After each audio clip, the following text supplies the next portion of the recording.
ఈరోజు మీ రాజశేఖర రెడ్డి బిడ్డ ఎంపీ అభ్యర్థిగా ఈ కడప నుంచి కాంగ్రెస్ పార్టీ తరఫున పోటీ చేయడం జరుగుతుంది. ఈరోజు రాజశేఖర రెడ్డి బిడ్డ కడప ఎంపీగా పోటీ చేస్తుంది అంటే ఎందుకు చేస్తుంది? ఎందుకంటే రాజశేఖర రెడ్డి గారు మీ మనిషి, అలాగే వివేకానంద రెడ్డి గారు కూడా మీకు సేవ చేసిన మనిషి. రామునికి లక్ష్మణుడు ఎలాగో రాజశేఖర రెడ్డి గారికి వివేకానంద రెడ్డి ఎలాగా. ఏ రోజు రాజశేఖర రెడ్డి గారి మాట జవదాటని వాడు వివేకానంద రెడ్డి. ఒక రాజశేఖర రెడ్డి గారికే కాదు, మీ అందరికీ కూడా బంధువు వివేకానంద రెడ్డి గారు. అయ్యా మాకి అవసరం ఉంది అని ఎవరైనా వివేకానంద రెడ్డి దగ్గరికి వెళ్తే వివేకానంద రెడ్డి సార్ ఏం చేసేవాడు? రండని తన బండిలోనే కూర్చోబెట్టుకొని ఆఫీస్ వరకు తీసుకెళ్ళి వాళ్ళని ఆఫీసర్లతో పరిచయం చేసి పలానా వాళ్ళకు అవసరం ఉంది, ఈ పని చేసి పెట్టాలి అని అక్కడికక్కడికి ఎంతమంది సమస్యలు పరిష్కరించారు వివేకానంద రెడ్డి గారు? ఏమన్నా గుర్తుందా? అది వివేకానంద రెడ్డి గారు. ఎన్నో పంచాయతీలు చేశాడు, ఎంతమందికో అందుబాటులో ఉన్నాడు వివేకానంద రెడ్డి. అంబులెన్సా?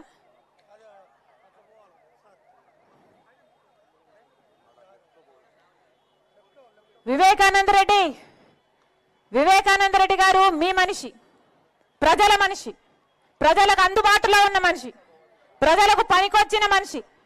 అలాంటి మనిషి వెళ్ళిపోతే ఈరోజు మళ్ళీ అలాంటి మనిషి, అలాంటి నాయకుడు ఉన్నాడా అని భూతత్వం పెట్టుకుని వెతికి చూసినా కూడా మళ్ళీ అలాంటి నాయకుడు కనిపించడు. అలాంటి వివేకానంద రెడ్డి గారు, రాజశేఖర రెడ్డి గారి సొంత తమ్ముడు వివేకానంద రెడ్డి గారు, మీ అందరి బిడ్డ, మీ అందరి మనిషి 5 సంవత్సరాల కింద ఘోరంగా నరికి చంపేశారు. 5 సంవత్సరాలు అయిపోయింది వివేకానంద రెడ్డి గారు చనిపోయి. వివేకానంద రెడ్డి గారు చనిపోలేదు, వివేకానంద రెడ్డి గారిని చంపేశారు. 5 సంవత్సరాలు అయింది. వివేకానంద రెడ్డి గారిని ఘోరంగా గొడ్డలితో నరికి నరికి నరికి నరికి నరికి మనకు చెప్పుకోవడానికే ఎన్నిసార్లు నరికి అంటే ఇట్లుందే. గొడ్డలి వేట్లు అనుభవించిన వాడు ఆయనకి ఎలా ఉండాలి? గొడ్డలి పోట్లకు బలైపోయి 5 సంవత్సరాలు అయిపోయింది వివేకానంద రెడ్డి గారు చనిపోయి. 5 సంవత్సరాలు అయిపోయిందే. పెద్ద మనిషి చనిపోయి, రాజశేఖర రెడ్డి గారి తమ్ముడు చనిపోయి, మీ నాయకుడు చనిపోయి, మరి 5 సంవత్సరాలు అయితే ఈ రోజు వరకు వివేకానంద రెడ్డి గారిని హత్య చేసిన వాళ్లకు, చేయించిన వాళ్లకు శిక్ష పడిందా? న్యాయం జరిగిందా? వివేకానంద రెడ్డి గారి రక్తం ఈ రోజు వరకు కూడా ఘోషిస్తూనే ఉంది. ఆయన ఆత్మకు ఈ రోజు వరకు కూడా శాంతి చేకూర్చలేదు. కారణం, వివేకానంద రెడ్డి గారిని హత్య చేసిన వాళ్ళు, చేయించిన వాళ్ళు యథేచ్ఛగా తిరుగుతుంటే మరి న్యాయం అన్నది ఎక్కడుంది? జరిగిందా వివేకానంద రెడ్డి గారికి న్యాయం? జరిగిందా వివేకానంద రెడ్డి బిడ్డకు న్యాయం? జరిగిందా వివేకానంద రెడ్డి భార్యకు న్యాయం? మరి ఇది అధర్మం కాకపోతే ఏమిటి? 5 సంవత్సరాలు అయిపోయింది హత్య జరిగి. సిబిఐ ఎంక్వైరీలో హత్య చేసింది ఎవరు, హత్య చేయించింది ఎవరు అని తేటతల్లం చేశారు. హత్య చేసిన వాళ్ళు ఒకరైతే హత్య చేయించిన వాళ్ళు ఎంపీ అవినాష్ రెడ్డి గారు అని సిబిఐ దోషిగా, నిందితుడిగా, అక్యూజ్డ్ గా సిబిఐ చేర్చింది. సిబిఐ సాక్ష్యాలు చూపుతుంది, ఆధారాలు చూపుతుంది, వాగ్మూలాలు చూపుతుంది. గూగుల్ టేక్అవుట్, గూగుల్ మ్యాప్స్ లో హత్య చేసిన వాళ్ళు, హత్య చేయించిన వాళ్ళు అంతకు ముందు రోజు కలుసుకున్నారు, ఆ రోజు కలుసుకున్నారు అని గూగుల్ టేక్అవుట్ లో సాక్ష్యాలు చూపుతుంది. Call records, phone call records, హత్య చేసిన వాళ్ళు అవినాష్ రెడ్డి గారు వాళ్ళు వీరు మాట్లాడుకున్నారు అని సిబిఐ సాక్ష్యాలు బయట పెట్టింది. అంతేకాదు డబ్బులు కూడా లావాదేవీలు జరిగాయని, వీళ్ళు వాళ్ళకు అడ్వాన్స్ ఇచ్చారని, కాబట్టే హత్య చేశారని సిబిఐ అన్ని సాక్ష్యాలు బయట పెట్టింది. ఇన్ని సాక్ష్యాలున్నా, ఇన్ని ఆధారాలున్నా 5 సంవత్సరాలు అవుతున్నా ఈ రోజు ఆ పెద్ద మనిషి, మంచి మనిషి వివేకానంద రెడ్డి గారు, రాజశేఖర రెడ్డి గారు, ముఖ్యమంత్రి రాజశేఖర రెడ్డి గారి సొంత తమ్ముడి విషయంలోనే న్యాయం జరగలేదంటే ఎందుకు జరగలేదు? సాక్షాత్తు ముఖ్యమంత్రి గారు జగన్మోహన్ రెడ్డి గారు తన ఈ రోజు హంతకులు హంత చేయించిన వాళ్ళను కాపాడుతున్నారు కాబట్టి ఈ రోజు వరకు కూడా రాజశేఖర రెడ్డి గారి తమ్ముడిని హత్య చేసిన వాళ్లకు శిక్ష పడలేదు. ఇది ఎక్కడి న్యాయం అని అడుగుతున్నాం. ఇది ఎక్కడి న్యాయం అని అడుగుతున్నాం. సొంత చిన్నానా రక్తం పంచి పుట్టిన నాన్నకు తమ్ముడు, నాన్న తర్వాత నానంతటి వాడు, చిన్నప్పుడు ఎత్తుకొని పెంచిన వాడు, సొంత చిన్నానకే మీరు న్యాయం చేయకపోతే ఇక ఎవరికి న్యాయం చేస్తారు సార్ అని అడుగుతున్నాం. మీకు అధికారం ఇచ్చింది ఎందుకు? ప్రజలకు మేలు చేయాలని, ప్రత్యేక హోదా తీసుకొస్తారని, ఇరిగేషన్ ప్రాజెక్టులు పూర్తి చేస్తారని, రాజధాని కడతారని, కడప స్టీల్ ఫ్యాక్టరీ తెస్తారని. ప్రజలు మిమ్మల్ని నమ్మి అధికారం ఇస్తే ఆఖరికి ఆ అధికారాన్ని దేనికి వాడుకుంటున్నారు? ఒక హంతకుణ్ణి కాపాడడం కోసం. ఈరోజు హంతకుణ్ణి కాపాడుకుంటున్నారు, హంతకుణ్ణి పక్కన పెట్టుకొని తిరుగుతున్నారు జగన్మోహన్ రెడ్డి గారు. మరి రాజశేఖర రెడ్డి గారి ఆత్మ క్షోభించదా? వివేకానంద రెడ్డి గారి ఆత్మ క్షోభించదా? 5 సంవత్సరాలు అయిపోయింది హత్య జరిగి. ఈ రోజు వరకు ఒక్క రోజు కూడా జైల్లో గడపలేదు అవినాష్ రెడ్డి. తలెత్తుకొని యథేచ్ఛగా బయట తిరుగుతున్నాడు. కారణం ముఖ్యమంత్రి అయిన జగన్మోహన్ రెడ్డి గారే అధికారాన్ని అడ్డేసి కాపాడుతున్నాడు కాబట్టి. 5 సంవత్సరాలు అధికారంలో ఉండి శిక్ష పడకుండా కాపాడడం ఒక ఎత్తైతే, ఈరోజు మళ్ళీ అదే హంతకులకి, హత్య చేపించిన వాళ్ళకి మళ్ళీ ఎంపీ టికెట్ ఇవ్వడము ఇంకొక ఎత్తు. ఈ ఘోరాన్ని తట్టుకోలేకే, ఈ అన్యాయాన్ని తట్టుకోలేకే రాజశేఖర రెడ్డి బిడ్డ ఈ రోజు ఎంపీగా పోటీ చేస్తుంది. ఇది తప్ప? ఇది తప్ప? ఇది తప్ప అన్నా? ఒకవైపు అవినాష్ రెడ్డి ఉన్నాడు, ఇంకోవైపు రాజశేఖర రెడ్డి బిడ్డ ఉంది. మీకు ఎంపీగా ఎవరు కావాలో మీరే తేల్చుకోండి. ఒకవైపు రాజశేఖర రెడ్డి బిడ్డ ఉంది, ఇంకోవైపు రాజశేఖర రెడ్డి గారిని తమ్ముడిని హత్య చేపించిన అవినాష్ రెడ్డి ఉన్నాడు. మీకు ఎవరు కావాలో ఎంపీగా మీరే తేల్చుకోండి. మీరు రాజశేఖర రెడ్డి గారి బిడ్డను గెలిపిస్తారో ఓడిస్తారో మీ చేతుల్లోనే ఉంది. ఒకవైపు రాజశేఖర రెడ్డి బిడ్డ ఉంది, ఇంకోవైపు హత్యలు చేసిన అవినాష్ రెడ్డి ఇంకోవైపు ఉన్నాడు. ఒకవైపు న్యాయం ఉంది, ఇంకోవైపు అధికారం ఉంది. ఒకవైపు ధర్మం ఉంది, ఇంకోవైపు డబ్బు ఉంది. మీరు ఏ వైపు నిలబడతారో రాజశేఖర రెడ్డి బిడ్డ మీకు ఎంపీగా కావాలో లేదో మీరే నిర్ణేతలు. నేను మాత్రం చూస్తూ ఈ అన్యాయాన్ని ఇలాగే కొనసాగడం తట్టుకోలేక ఈరోజు పోటీకి నిలబడ్డాను. 5 ఏళ్ళైనా శిక్ష పడలేరు, ఇక ఎప్పుడు శిక్ష పడుతుంది? మీకు అధికారం ఇస్తే అధికారాన్ని వాడుకొని హంతకుల్ని కాపాడతారా? హంతకుల్ని కాపాడటానికా మీకు అధికారం ఇచ్చింది? ఇందుకే నా ప్రజలు మీకు నమ్మి ఓటేసింది. మీకు ఎవరు కావాలో మీరు తెచ్చుకోండి. రాజశేఖర రెడ్డి బిడ్డను నేను.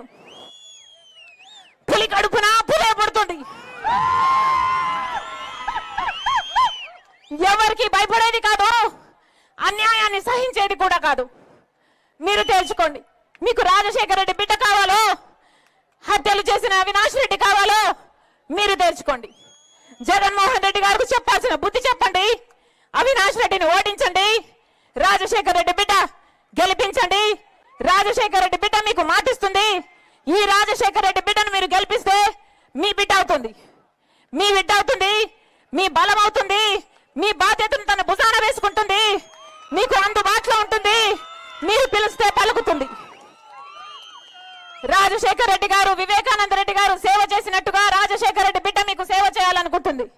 మనస్ఫూర్తిగా ఆశీర్వదించాలని ప్రతి అన్నను, ప్రతి తమ్ముని, ప్రతి అక్కను, ప్రతి చెల్లిని మీ రాజశేఖర రెడ్డి బిడ్డ శిరస్సు వంచి చేతులు జోడించి మనస్ఫూర్తిగా ప్రార్థిస్తుంది. జోహార్ వైఎస్ఆర్, జోహార్ వైఎస్ఆర్, జోహార్ వైఎస్ఆర్. పొలిటికల్ ఆస్పెక్ట్ ముందుకు తీసుకొచ్చారు.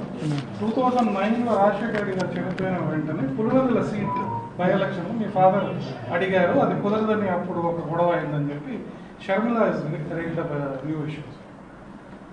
ఇవన్నీ 2011లోనే షర్మిలకి ఎందుకు చెప్పలే? రాజశేఖర రెడ్డి గారు చనిపోయింది 2009లో కదా, ఎందుకు చెప్పలే? 2023, 24లో ఎందుకు చెప్తా ఉంది? Common sense. ప్రజల మైండ్స్ను పొల్యూట్ చేసే ప్రయత్నం చేస్తూ ఉంది. ప్రజల బుర్రలను ఖరాబ్ చేయడం, కన్ఫ్యూజ్ చేయడం, పొల్యూట్ చేసే ప్రయత్నం చేస్తూ ఉంది. మా నాన్న ఎప్పుడు నాకు తెలిసినంత వరకు రాజకీయాల్లో ఆయన ఒకే ఒకసారి పదవిలో ఉండింది. ఇంతకుముందు ఉప సర్పంచ్గా పులివెందులకు ఉన్నాడు. తర్వాత ఎన్టీఆర్ టైంలో అనుకుంటా వేముల ఏకగ్రీవం కావాలని చెప్పి రాజశేఖర రెడ్డి గారు స్వయంగా నాన్న నువ్వు ఉండు వేములకు జెడ్పీటీసీగా అంటే పులివెందులకు వేములకు అప్పుడు జెడ్పీటీసీగా ఉన్నాడు అంతే. ఇంక ఎప్పుడు వేములకు. సో ఎప్పుడు ఇంకా పదవుల్లో ఆయన ఎప్పుడు లేడు.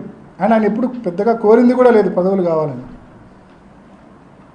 అంటే వీళ్ళు చెప్పేది ఎప్పటి నుంచో ఫ్యామిలీకి డెకేడ్స్ నుంచి రెండు ఫ్యామిలీలకు స్ప్లిట్ ఉందని చెప్తారు.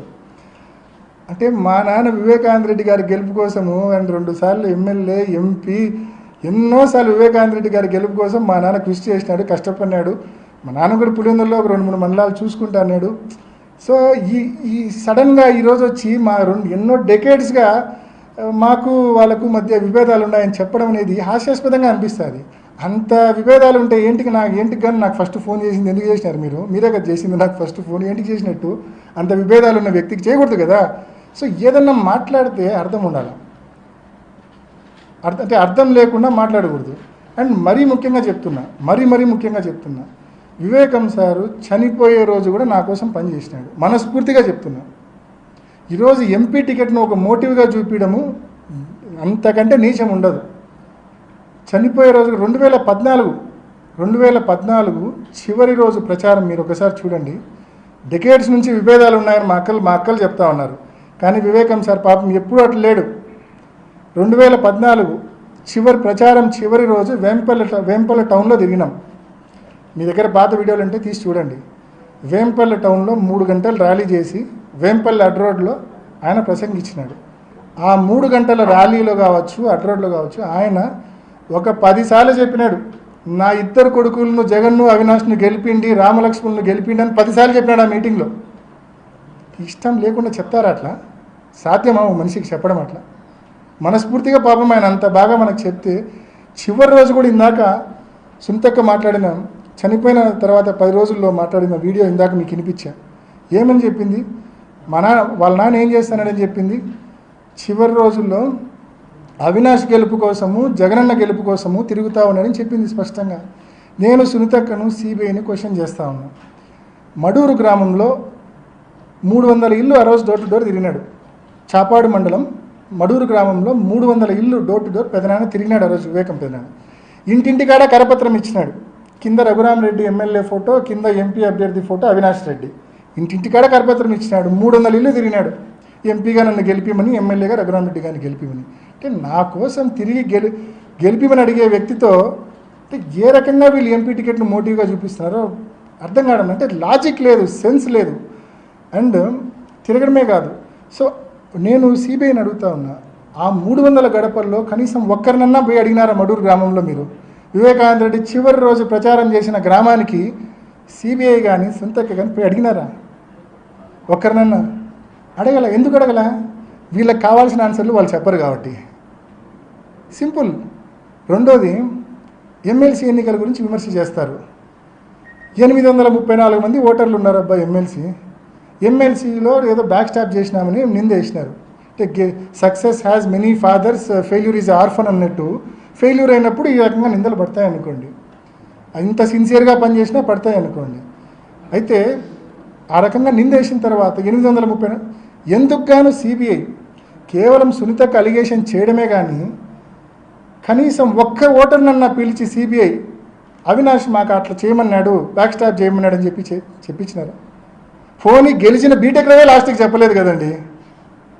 బీటెక్ రవే చెప్పాలి కదా నా గెలుపుకు కారణం అవినాష్ అని చెప్పాలి కదా. ఆ పక్క బ్యాక్ స్టాప్ చేసింటే నేను గెలిచినా అని చెప్పాలి కదా.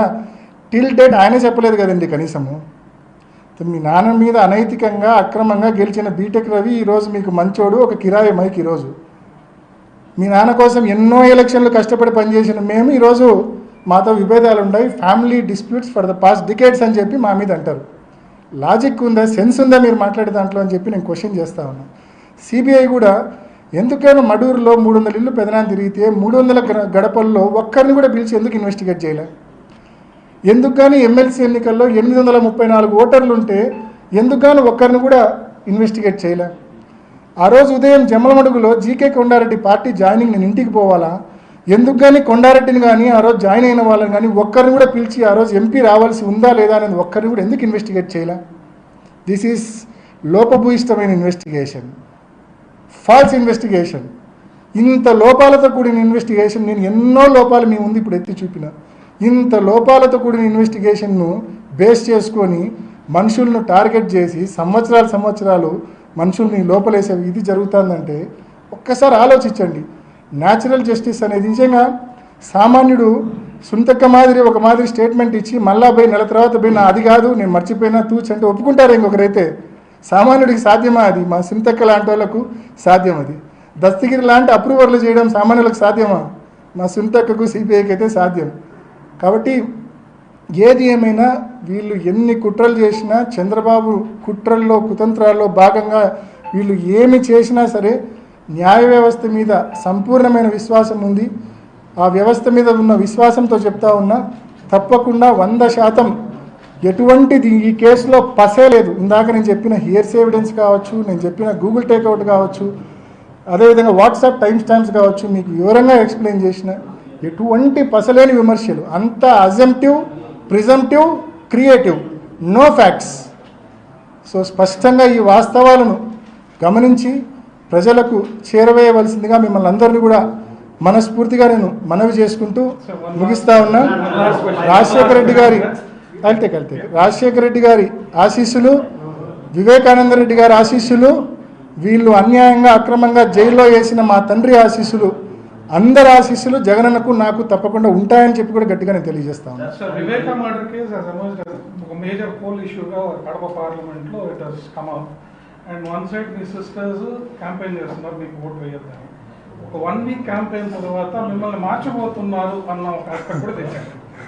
So is it true? If it is not true, how is this Viveka case going to effect your poll prospects in your third attempt? ఒకటేనా